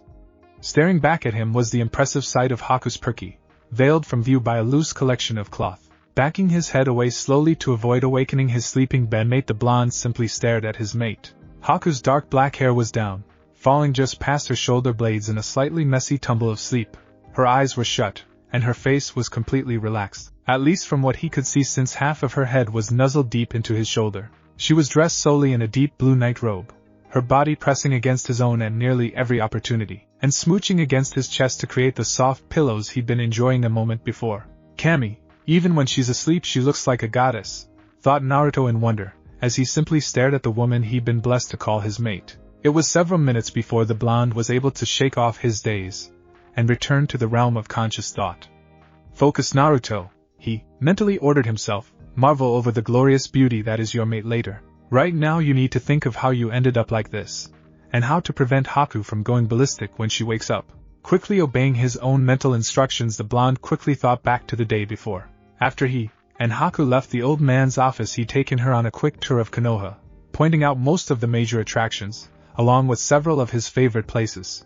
After several hours of sightseeing, the blonde realized that it was getting close to the time he needed to meet Kotetsu and Izumo at Ichiraku's. Quickly leading his female companion to the ramen stall, the blonde was quite pleased to find that not only had the two Chunin arrived, but they'd managed to find Irika-sensei and drag him along, as well as greeting Tuchi and I am Ichiraku, the stand's owner, and his daughter, who were also quite close to the blonde. The Chunin instructor and ramen stand owners were more than a little surprised to see how much their favorite blonde had changed in a little over 2 months, and a single mission.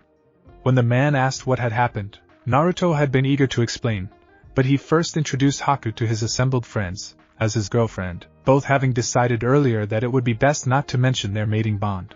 This statement had gotten quite the array of reactions from the 5 adults present. Ayam had squealed happily, glad that her little brother had finally found a girl. Tucci grinned happily behind the stall, lost in thought, as he reminisced about his own youth with Ayam's mother. Irika had smiled proudly, and congratulated his favorite student and little brother figure. Kotetsu and Izumo had stood dumbstruck for a little bit, before both Chunin had rushed the blonde, grabbed him by either side of the neck, and noogied him relentlessly for finding such a major hottie before either of them. Naruto had laughed, and blushed at all the good-natured teasing and attention, while Haku merely smiled and blushed deeply, happy to be accepted by her boyfriend's precious people.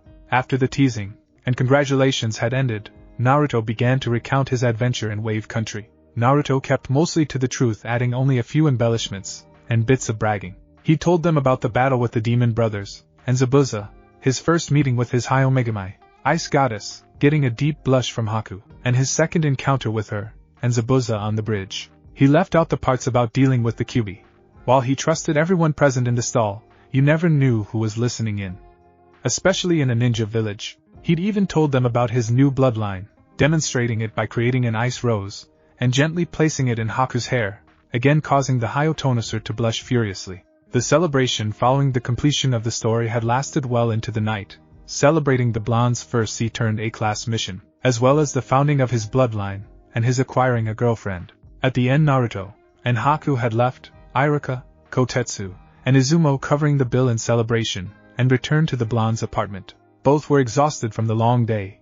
As they got ready for bed, Naruto slipping into a pair of shorts and a sleeveless nightshirt, while Haku stripped into her underwear and put on her sleeping robe. Both were so used to sleeping next to each other for over a month the two didn't even notice, as they climbed into the same bed and drifted quickly off to sleep. Finishing his mental recap, the blonde thought calmly, "Okay, glad I remember everything. Now all I have to do is find a way out of this before Haku wakes up and gets angry with me." Luckily for the blonde, he needn't have worried. Haku had been awake for quite some time, and simply enjoyed the sensation of being wrapped in Naruto's arms. When she felt her beloved stir, she slowly opened her eyes, and softly whispered out, "Naruto-kun." Naruto's head instantly bolted up to stare into Haku's face, an excuse, an apology on his lips before he fell under the spell of those dark brown eyes. Haku was likewise mesmerized by her beloved's gaze, staring into the soft, iceberg blue eyes of the young blonde she'd fallen for. When she'd first met him in the woods, she'd instantly fallen into those deep blue pools of radiance, and even now, with his bloodline changing those orbs into a cool, iceberg blue, she couldn't help but get lost in them once again. How can such a cold color hold so much warmth, light, and love? She thought to herself dreamily, as she stared into his eyes before leaning in and capturing the blonde's lips in a deep kiss, which Naruto quickly returned. The kiss soon grew more heated, as their tongues began to dance, and do battle in each other's mouths. Soon, Naruto's hands began to dance along her back before moving lower, caressing, and groping her plump and firm rear. Haku moaned deeply into the kiss in pleasure, as her own hands moved to caress her blonde lover's golden locks. After several minutes of energetic kissing and caressing, the two finally broke apart, the need for air overriding their lust. The two simply stared at each other, as they painted, mouths still connected by a thin stream of saliva, as they continued to lie in bed. Despite their month-long duration of alone time, the two had yet to go all the way. Both still believed they were too young just yet, and needed more time to grow closer. Though if they had many more mornings like this, they would likely find themselves fulfilling their more carnal desires with each other much sooner than they thought. Deciding that someone needed to break the silence before they either simply lay in bed all day or broke their precautions of abstinence, Haku spoke up. "We should probably get up and start getting ready. Hokage-sama said he wanted us to meet him in his office at noon." She started quietly, as she began to rise from the bed. Naruto was a little disappointed, wanting to continue their tongue war, but decided they could always do that later. He also stood, and began to get ready to meet the old man. A few hours later, Hokage Tower. The pair of ice wielders arrived at the Hokage's tower a few hours later, both dressed in their standard shinobi attire, Raiden sheathed across Naruto's back, and Haku carrying her sword, Haruyuki, Spring Snow, as well. As the secretary buzzed them in for their appointment, the old man sitting behind his desk, once again locked in battle with his papery nemesis, looked up at the two teens, and gave them a weak smile. "Naruto-kun, Haku-san. Good morning.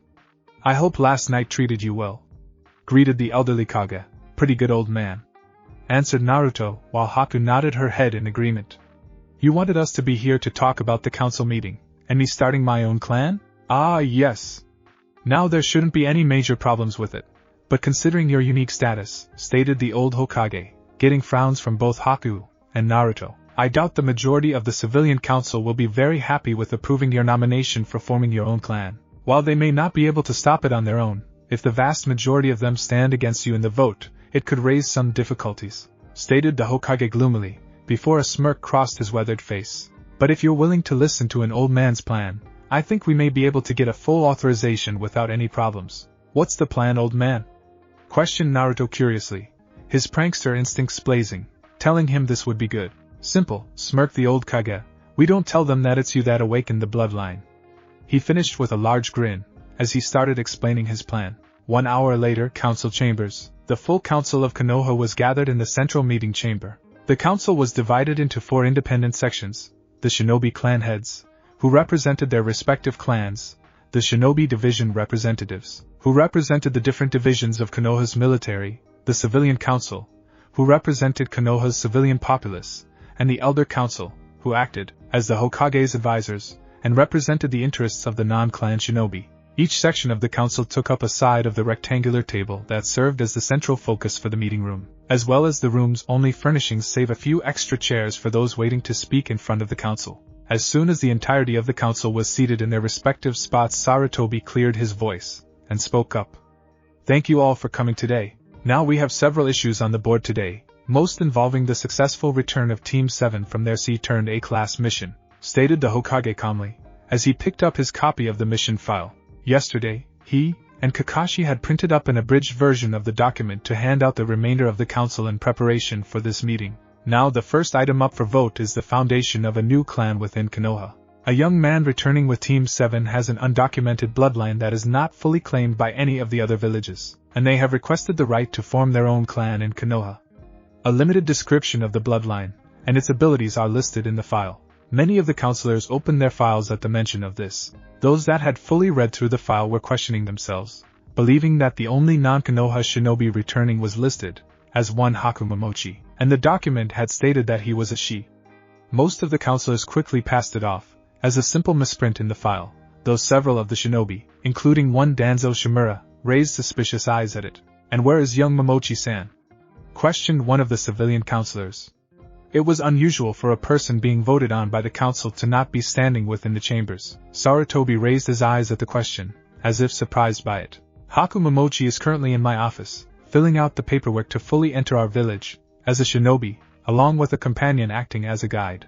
I have instructed them to both come to the council chambers once Momochi-san has finished with the paperwork." answered the Hokage honestly. That got some nods of agreement from many counselors, since filling out the requirement paperwork to become a shinobi of the village was an important process, and no council decisions would hold sway over the individual until they were filled out. Now if there are no other questions, I'd like to put this to a vote before our young shinobi arrives for the answer, stated the Hokage, getting nods of accent. All those in favor of the founding of a new clan within Konoha? Asked the Hokage, raising his own hand. Most of the council raised their hands in agreement. Excellent, the motion carries. As of this moment the matter is closed, and the Uzumaki clan is now a fully recognized clan under Konoha law, stating the Hokage happily, as he stamped the file in front of him with his seal. The final part of the Hokage's statement caught most of the council like a blow to the head. Most shared confused glances before Danzo stood. Sarutobi, what do you mean, started the Cold War hawk before he was interrupted by an Umbu appearing next to the Hokage. Pardon my interruption, the Honorable Council, stated the Umbu calmly. But there is a pair of young shinobi waiting outside, saying that they have business with the council, and were instructed by Hokage-sama to come here, as soon as possible. That must be them now, please send them in, instructed the Hokage, before he turned his attention to Danzo. If you'd be kind enough to wait a moment, Danzo-san, I'd like to explain everything that's happened to the young ones. He finished before turning his attention to Naruto and Haku, who'd both just entered the room, and were now walking forward to stand next to the Hokage's seat. Haku bowed to the old man before presenting a small stack of papers. I've completed the paperwork you needed me to do, Hokage-sama, she stated softly. Sarutobi took the small pile of papers, and quickly thumbed through them before nodding. Everything looks to be in proper order. Let me be the first to welcome you to the Leaf Village, as a fully qualified shinobi, Ms. Momochi, stated the Hokage warmly, getting more confused looking from the council before he turned to Naruto. And Naruto, I have some good news. The council has voted and, in a near unanimous vote, your petition to form your own clan has passed. Congratulations, my boy, you are now a clan head, though you can't officially take the title and the council position until you either reach the age of 20 or become a, stated the Hokage proudly. Naruto gave the old man a very large grin. Thanks, Aji-san, he replied happily. That was the point when the bubble of silent confusion that had enveloped the council finally popped. Hokage-sama, what is the meaning of this? Shouted a civilian councilman, a rather rotund man with a balding plate of dull black hair. What do you mean, Councilman Igashi? I was just congratulating Naruto on his acceptance for the formation of his new clan, the matter we just voted on, asked the Hokage in a fake, confused tone. But we were under the impression that it was Momochi-san who was creating their own clan, stated another council member angrily, this one a female with shoulder-length pink hair. Haku-san questioned the Hokage. Now where on earth did you get an idea like that, Councilwoman Hirono? I clearly stated that it was a young man returning with Team 7 that had awakened the bloodline, and the mission report clearly states that Haku-san is a young lady. I thought it was pretty obvious I was speaking of Naruto-kun. We all know that young Sasuke already possesses the Sharingan, and Kakashi-san's family has no history of containing a HMHM. Clever move, Sarutobi, chuckled Danzo, getting many stares from the remainder of the council. You knew a good percentage of the council would be against the boy being given the right to form his own clan. So, rather than risking the vote being denied based purely on the boy's condition, you instead mislead the majority of the council into believing that it was young Momochi who possessed the bloodline, while knowing that those of us with enough skill and experience to see through it wouldn't raise the issue. Danzo was of course already scheming ways to get this new bloodline and clan under his control, but for now he was willing to tip his hat, as it were, for a well-placed bit of trickery on the part of his old rival. I have no idea what you're talking about, Danzo, stated the Hokage with a large shit-eating grin on his face. This is unacceptable, shouted Hirono. I refuse to allow this creaturetto form its own clan. I demand the vote be stricken from the records. That is impossible, stated Koharu, one of the elders.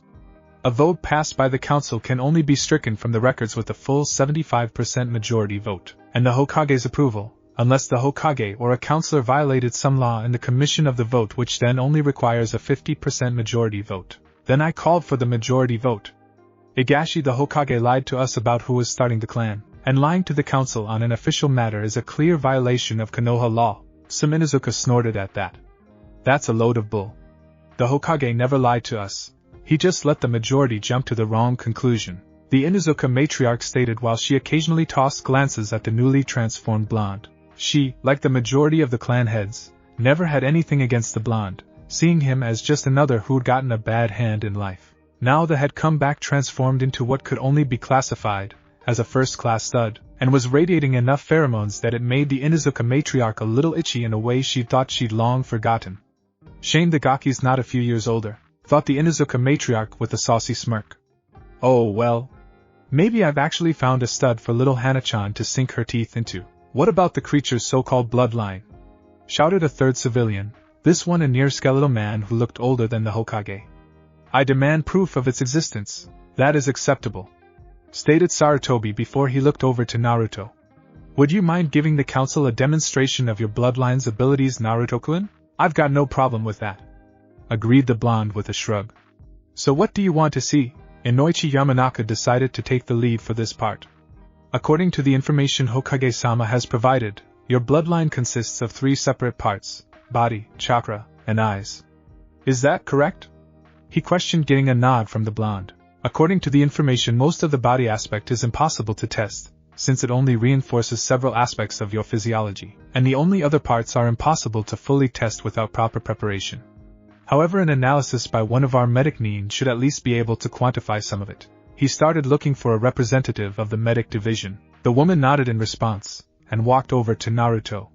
As she approached, Naruto took a moment to study her. She was a grizzled old woman with light brownish-gray hair parted to either side, a sharp nose, and her face was covered in a set of heavy wrinkles. She wore a pair of gold-rimmed glasses, dark red lipstick, and a white medical kimono marked with the symbol of the Konoha Medic Division.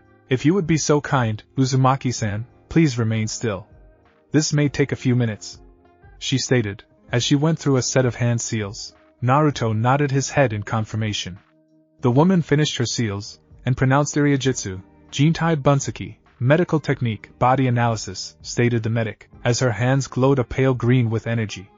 Slowly the woman began to run his hands over most of Naruto's body, keeping her hands a bit less than an inch away from his skin, as the chakra coating his hands slowly leaked out of her hands, and into the blonde.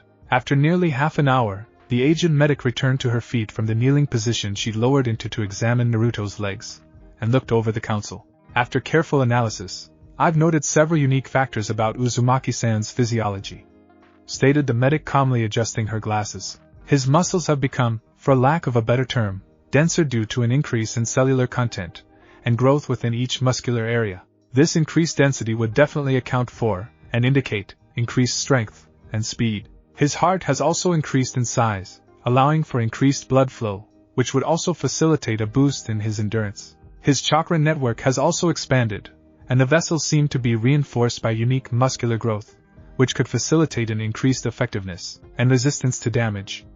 I've noticed an increase in cellular division and mitosis, along with an extremely high amount of thrombocytes in his bloodstream, which could be attributive to some form of cellular regeneration or a healing factor. His sensory organs also seem to have been strengthened through increased perceptionary cell generation, particularly in his nasal and auditory regions, indicating a strengthening of those senses.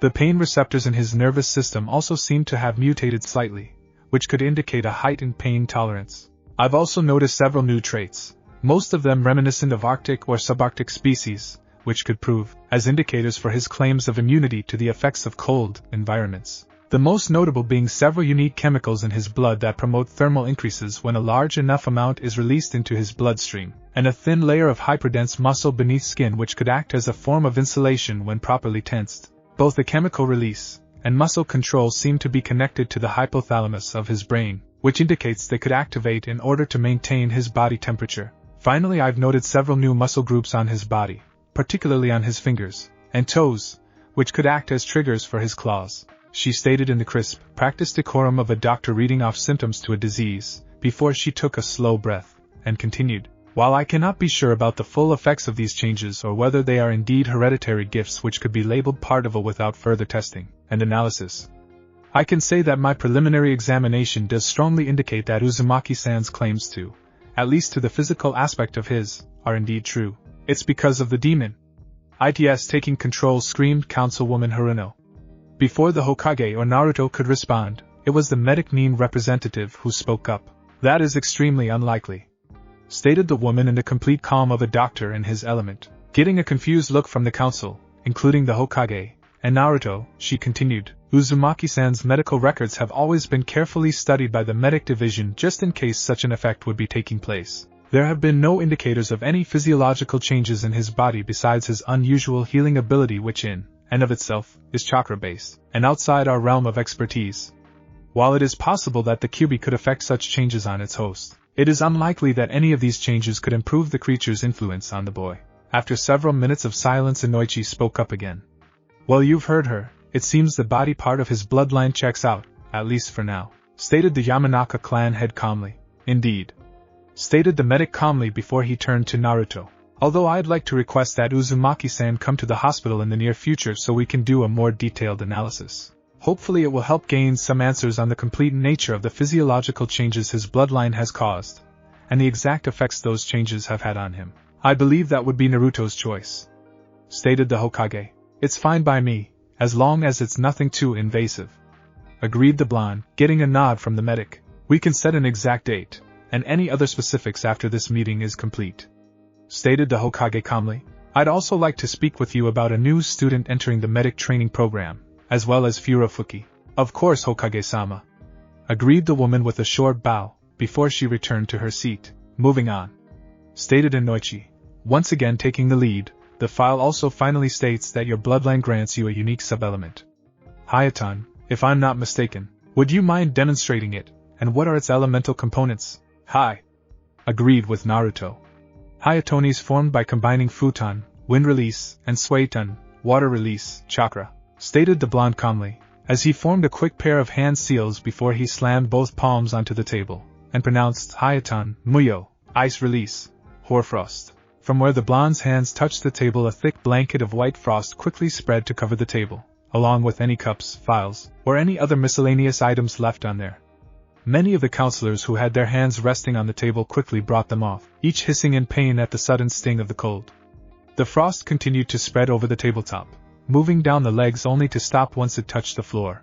After a minute of staring at their now frosty table, several counselors began tapping it.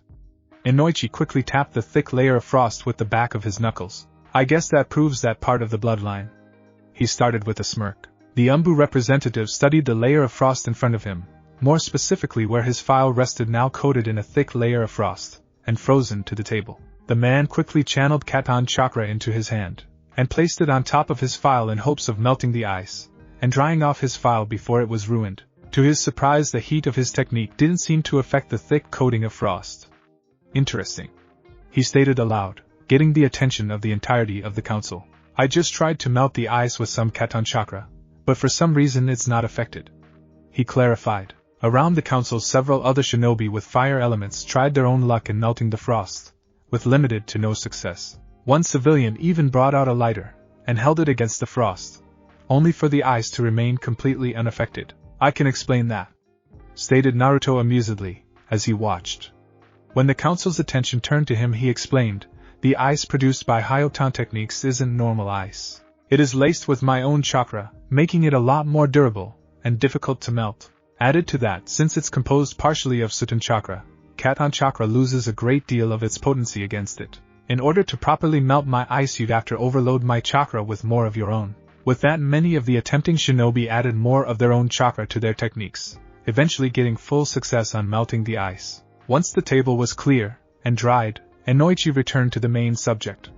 Now the final part of your bloodline. It says you possess a dojutsu. While we can't detect any abilities of a dojutsu without field testing, we would like to see you activate yours, simply to see what it looks like, and ensure that it is an actual dojutsu transformation. Naruto nodded his head, and closed his eyes for a moment, and channeled chakra into them to activate his dojutsu. After a moment he snapped them open to reveal his now activated dojutsu. The white sclera of his eyes had changed to a light, frosty gray, his pupil had expanded to at least twice its former size, and was now snow white, and his pupil was now slit, and a dark blue in color. Several members of the council leaned forward to get a better look at his eye before Inoichi nodded his head. Well, it certainly looks like a dojutsu. We'll have to fully test the claims at a later date, but for now it appears that all the information presented on your bloodline was accurate enough. Now all it needs is a name. As clan head and first-generation holder, it's your decision, Uzumaki-san. I'm sure you'll want to think about how he was cut off by Naruto suddenly speaking. Actually, I've been thinking of a name for it since I first obtained it, and I believe I've come up with the perfect name," stated the blonde confidently. "And that would be?" questioned the Yamanaka clan head, Fukutsun, Winter Fox. Stated the blonde proudly, getting many surprised looks and smirks from the clan heads and Shinobi Council, and a few glares from the Civilian Council. "Oh, I'm touched by it," stated the Kyuubi melodramatically from within the blonde's head. "Well, you are the one who gave it to me. I thought you at least deserved some billing," responded the blonde with a mental smirk. "An interesting name," stated Inoichi, as he tried to suppress a smirk. Like most of the shinobi, he could guess at the barb the blonde was throwing at the civilians. "No doubt partially based on your unique status." "Hi," agreed the blonde calmly. "I want my clan to remember where they come from," answered the blonde. "Well, I believe that settles that matter. Now that matters involving Naruto and Haku are over, you two can leave. Please wait in my office until the meetings are over so we can discuss a few other matters," stated Sarutobi before he was interrupted by Councilman Higashi. "Actually, Hokage-sama, there are a couple of other matters we need to discuss with the Dem Uzumaki-san," stated Higashi calmly. "Such as?" questioned the blonde calmly. Higashi cleared his throat before indicating the sword strapped to Naruto's back. "That blade you carry, is it true that it originally belonged to Zabuza Momochi, one of the Kiri no Shinobigatana Shishinin Shu, 7 ninja swordsmen of the mist?" "That is correct. Raito-en, Frozen Flame, was once Kubikiri Bocho, decapitating carving knife, one of the 7 mystic blades of the 7 swordsmen. However, due to its unique abilities, it transformed into the blade I now carry after I took possession of it," answered the blonde. "Unique abilities?" questioned the Anbu commander. Information on the 7 swordsmen and their blades was scarce at best, and any additional information would be a benefit. According to what Zabuza told Haku, each of the 7 blades had a unique ability. While he didn't go into any details about the other blades, he did state that he was the most powerful. It was originally called the Mumiken, nameless sword, but the name is supposed to shift with each new owner as they obtain it. Unlike the other 6 blades, the Mumikendo does not hold a stagnant power. Instead, with each new owner its form shifts and changes to become the perfect blade for its master. For Zabuza it became the Kubikuri Bocho, a massive blade with incredible cutting power that could decapitate opponents with a single movement, and regenerate by feeding on their blood. For me it became the Raito-en, whose abilities I still don't fully comprehend," explained the blonde. Councilman Higashi once again cleared his throat. "The council demands that you hand over that blade to us, so that we can ensure that it is placed in the proper hands," ordered the man calmly. Naruto instantly snarled at the demand. "Not gonna happen, you overstuffed bastard," growled the blonde. Higashi and the rest of the civilians steamed at the blatant refusal. "Now see here, you little abomination," snarled the man. "As the council we have the authority to have the man's tirade cut short by the Hokage." "Actually, Higashi, you don't have any authority in this matter," stated the Hokage calmly. "Naruto was given that sword by Zabuza Momochi himself, as witnessed by Hatake Kakashi, acting as a full bequeathal. Under Konoha law that sword is fully and totally Naruto's property. Only the Hokage, namely me, can order him to surrender it, and even then only under wartime conditions." Higashi growled, as he realized he couldn't win this fight, and returned to his seat, only for the skeletal councilman to stand and take his place. "We also understand that Uzumaki-sen took possession of the entirety of the Gato Corporation, as well as a significant portion of Gato's financial basis," questioned the man. "That is correct, Councilman." The blonde stopped trying to place the man's name. "Tachijai," clarified the skeletal civilian with a disdainful snort. "According to Konoha law, all proceeds claimed during the completion of a mission, save bounties on Nukening, and certain other exceptions, are to be handed over to the council. The shinobi over said proceeds will receive a proper reward once the value of the proceeds have been determined." The sneer in the man's voice let the blonde know that if he had any say in it, the blonde's proper reward turning would be next to nothing. Naruto smirked, as he remembered Kakashi-sensei's lesson on dealing with this particular council approach. While that may be true, he took a moment to let the civilians gloat before crashing reality down on their weaselly heads. If my obtaining of Gato Corporation and the finances were part of my mission objective, finished the blonde smugly. "What do you mean?" questioned Tachijai with a visible frown. "My team's mission was to, I quote, protect the bridge builder Tazuna from any and all threats until the completion of the bridge. Nowhere in there is there a mention of eliminating Gato or claiming his corporation. That would make my acquisition fall under the category of spoils of war, and nullifying my requirement to surrender it to the council." Tashiji and the remainder of the council were dumbstruck by that little statement until Hamura, Another member of the Elder Council spoke up. The boy is correct. Given the circumstances, his acquisitions would fall under the spoils of war category. He started calmly, as he readjusted his glasses. However, even that category has some policies and obligations. If my memory serves, it is 10% of the total value of all acquisitions, along with 10% of all profits, for any corporations or businesses acquired for the first 5 years of ownership. That is acceptable. I will have the requirement forms filled out, and hand over the payment to the Hokage. Agreed the blonde. Now if that's all the interruptions? Stated Sarutobi, as he tossed a glance to the civilians who muttered among themselves while nodding in frustrated agreement. Naruto, you and Haku can return to my office. I'll be there within an hour to finish our discussions from earlier. Naruto and Haku both nodded and bowed before leaving the room. It was a little less than an hour later that the Hokage rejoined the two teens in his office. The old man was followed in by the medic Nin representative, who introduced herself as Furofuki. As the old man took his seat and drew out his pipe, Naruto spoke up. So how did the rest of the meeting go? Questioned the blonde curiously. Sarutobi took a deep inhale of his favorite pipeweed before slowly letting it out, the calming effects of the tobacco, and various other herbs easing his nerves. Fairly well, he responded calmly. The civilians continued their attempts to remove your clan status, as well as seize all the funds and properties you took from Gato in order to inflate their own pockets. It got rather annoying when they found out that Haku also possesses the Hayatan ability. One of them even had the nerve to suggest we use her as breeding stock or have her married off to the Uchiha to create a stronger bloodline. Who? Instantly snarled the blonde, as he bolted out of his chair, his hand reaching for his sword, and murder clearly visible in his eyes. Haku quickly put a gentle, restraining hand on his shoulder, though she herself looked quite horrified by the idea. You needn't worry, Naruto. His suggestion was rejected, quite violently actually. Saminezuka personally slugged the man in the face for suggesting such a thing, and promised to rip, and I quote, any idiotic pervert stupid enough to suggest such a thing in front of her again, end quote, into little pieces. Stated the Hokage with a slight grin. The Inuzuka matriarch was not the kind of woman you should piss off in any way, shape, or form if you want to stay in one piece. Rumors still persisted of what she'd done when she'd found her husband in bed with another woman. While she claimed the man had run off before she could get her hands on him, many other people claimed to have seen her, Kuramaru, chewing on several unusual bones shortly after he disappeared. Naruto's rage seemed to deflate at that, but the boy still kept one hand near his sword's hilt for the rest of the meeting, occasionally muttering something about perverted civilians and forced neutering. Most ignored those muttering, though Haku found her mate's desire to protect quite heartwarming. Moving on, since you're the only living male with the Fuyukitsune, you are being placed under the Clan Restoration/Foundation Act, or CRA for short, explained the old Hokage, as he studied his foster grandson. Seeing the blushes on both Naruto's and Haku's faces, he asked, were you two already aware of this act? Kinda, stated the blonde. Someone told me a little about.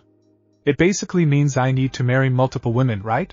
That is one of the most well-known aspects of it, but there are several other benefits to it, as well, explained the Hokage, before a curious expression crossed his face. Who told you about it? Naruto mumbled off while glancing at Furofuki, who was now standing in a corner of the room. Kakashi-sensei.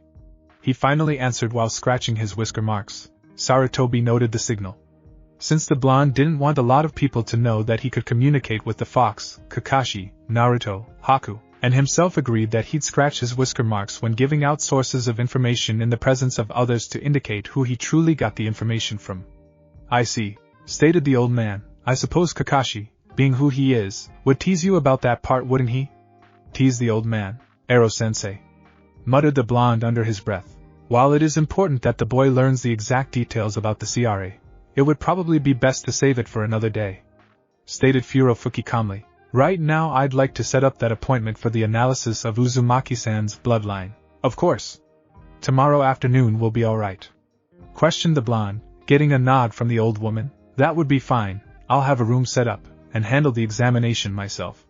Be at the hospital lobby at 2, she instructed, getting a nod of agreement from the blonde in response, before she turned to the Hokage. Now Hokage-sama, you said there was something else you wanted to discuss with me? Something about a new student entering the medic program? Yes. Haku-san here, he indicated the dark-haired kunoichi who bowed in response, has expressed her interest in becoming a combat medic. I was hoping you could personally see to it that she is given the proper training. Of course, agreed the woman, as she turned to face Haku and Naruto. I believe you, and Uzumaki-san are currently living together? She asked, getting blushes and nods from both teens. Then why don't you accompany Uzumaki-san for his examination tomorrow, and we can start getting you settled in afterwards, she stated. That's fine, man, agreed Haku with a bow. Good, stated the woman before she bowed to the Hokage and left. Before I forget, old man, stated Naruto suddenly as she left. I was wondering if you could set me up with a couple of new trainers? Asked the blonde. And what is wrong with Kakashi? Asked the Hokage. Naruto quickly explained what Kakashi had told him about the council's orders to focus his training on the Uchiha.